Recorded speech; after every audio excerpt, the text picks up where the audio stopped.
పేరు ఎం శివకుమార్, ఐఎఫ్టియు నగర కార్యదర్శి, నిజామాబాద్ ఆటో వర్కర్స్ యూనియన్, అలాగే హమాలి ఫెడరేషన్ యూనియన్స్.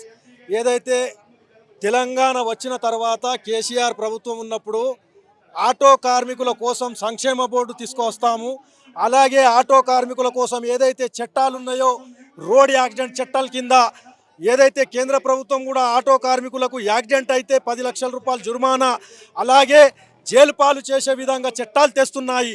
ఆ చట్టాలని రద్దు చేయాలని కొట్లాడుతూ ఉన్నాము.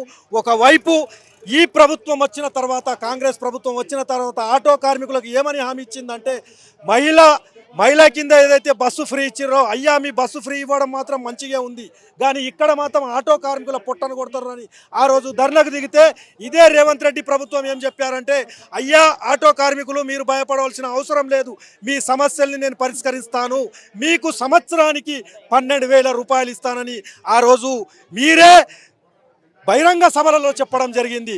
సరే, ఏదో ప్రభుత్వం వచ్చింది కొత్తగా, సరే ఆదుకుంటుందేమో ఆటో కార్మికుల యూనియన్ కానీ మేము చాలా ఓపికగా పట్టాము. గతంలో కూడా మొన్న ఒక 2 నెలలు 3 నెలల కింద ఏదైతే పొన్నం ప్రభాకర్ గారు మాకు హామీ ఇచ్చారు ఆటో కార్మికుల కోసం, సంక్షేమ బోర్డు కోసము, అలాగే ఏదైతే మా ఆటో కార్మికుల సమస్యలు ఉన్నాయో రోడ్ల మీదకి వస్తే మీరు రోడ్ల మీదకి వచ్చే అవసరం లేదు, మీరు సమ్మె దిగడానికి అవసరం లేదు, రాష్ట్ర వ్యాప్తంగా నేను సీఎంతో చర్చలు జరిపి మీ సమస్యలు ఏవైతే ఉన్నాయో పరిష్కరిస్తాం అనడం జరిగింది. కానీ ఎక్కడ పోయినాయి మీ పరిష్కారం? ఇప్పటికి కూడా పరిష్కరించడం లేదు. పొన్నం ప్రభాకర్ మరి ఎక్కడున్నారు మాకు తెలుస్తలేదు. కాబట్టి ఆటో కార్మికుల సమస్యలను పరిష్కరించాలి. అలాగే హమాలీ కార్మికుల సంక్షేమ బోర్డులు అని చెప్పారు, ఇప్పటి వరకు కూడా ఆ హమాలీ కార్మికుల సంక్షేమ బోర్డులు రాలే. అలాగే రిక్షా పుల్లర్ వర్కర్స్ ఇవాళ 3 పయ్యల బండి మీద ఇవాళ కడుపు తిప్పలతోటి వాళ్ళు రోడ్ల మీద వెళ్తున్నారు. అలాంటి కార్మికులకు కూడా సంక్షేమ బోర్డు రాలి. సంక్షేమ బోర్డు గతంలో ఛాంబర్లో వచ్చింది సీఎం దగ్గర, దాన్ని రిలీజ్ చేయడానికి మాత్రము కళ్ళు మూసబడ్డాయి. మరి ఇవాళ ఏమైంది రేవంత్ రెడ్డికి? ఇదే రేవంత్ రెడ్డి ప్రభుత్వం ఆ రోజు హమాలీ కార్మికులకు, అసంఘటిత కార్మికులకు సంక్షేమ బోర్డు ఏర్పాటు చేస్తానని నువ్వే చెప్పావు కదా, మరి ఆ సంక్షేమ బోర్డు ఎక్కడా? మరి నీవు చెప్పిన హామీలేవి అని మేము అడుగుతా ఉన్నాము.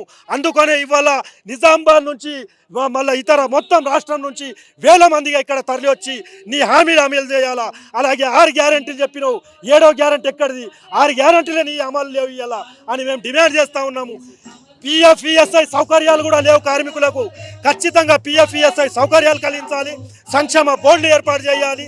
ప్రతి కార్మికుడికి ఏదైతే నీవు ఇచ్చిన హామీలు ఉన్నాయో అవి నెరవేర్చుకోకపోతే గద్దె దింపడం మాత్రం ఖచ్చితంగా ఈ ఐఎఫ్టియు తీసుకుంటుందని మేము డిమాండ్ చేస్తా ఉన్నాం. 1 ఇయర్లో గద్దె ఎందుకు తీస్తా అంటున్నామంటే, హమాలీ కార్మికులు ఇవాళ చాలా చోట్ల పనిచేస్తూ ఉన్నారు. వాళ్లకు సంక్షేమ బోర్డు లేదు, వాళ్ళే జీతాలు పెంచుకొని వాళ్ళే హమాలీ పెంచుకొని పొట్టన చేసుకుంటారు. ప్రభుత్వం ఏదైతే ఇస్తా అన్నదో ఇలా ప్రభుత్వం నుంచి రాక ఇవన్నీ ఇప్పటి వరకు ఓపికతోటి ఉన్నాము. ఓపికతోటి ఇంకా ఎన్ని రోజులు ఓపిక ఉండాలని కార్మికులు పెద్ద ఎత్తున ఇక్కడ హైదరాబాద్కి రావాల్సిన అవసరం. ఒకవైపు గ్యారెంటీలు అమలు చేయలేదు, ఇంకోవైపు మీకు ఇస్తా అన్న హామీలు ఇవ్వలేదు. మరి రేవంత్ రెడ్డి ప్రభుత్వం ఏం చేస్తా ఉంది అనుకోవచ్చు, ఏం చెప్తారు? మేము ఒకటే అడుగుతున్నాము, మీరు ఏం చేస్తారని మేము అడుగుతా ఉన్నాము. ఇవాళ మీరిచ్చిన హామీలే చేస్తలేరు.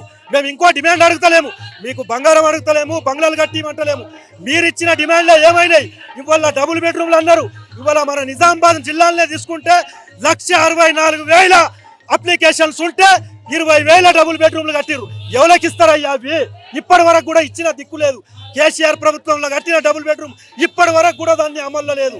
అందుకనే ఇక్కడ వచ్చి మేము ధర్నాలో దిగడం జరిగింది. ఏం చెప్తారు కార్మిక సంఘ నాయకులు? ప్రజలకి, కార్మికులకు అండగా ఉంటుంది అనుకోవచ్చు. ఖచ్చితంగా ఏదైతే మనం ఈరోజు డిమాండ్ కోసం దిగినామో ఈ డిమాండ్లు నెరవేర్చాలని రాష్ట్ర ప్రభుత్వాన్ని కోరుతున్నాము. ఇప్పటికైనా 1000 మందితోటి ఇలా ఇందిరా పార్కులు కూడా ధర్నా చేస్తూ ఉన్నాము. ఈ ధర్నా దృష్టిలో ఉంచుకొని ఇప్పుడైనా కళ్ళు తెరిచి ఏవైతే హామీలు నిలబెట్టుకుంటే మీ ప్రభుత్వం నిలబడుతుందని మేము కోరుతా ఉన్నాం.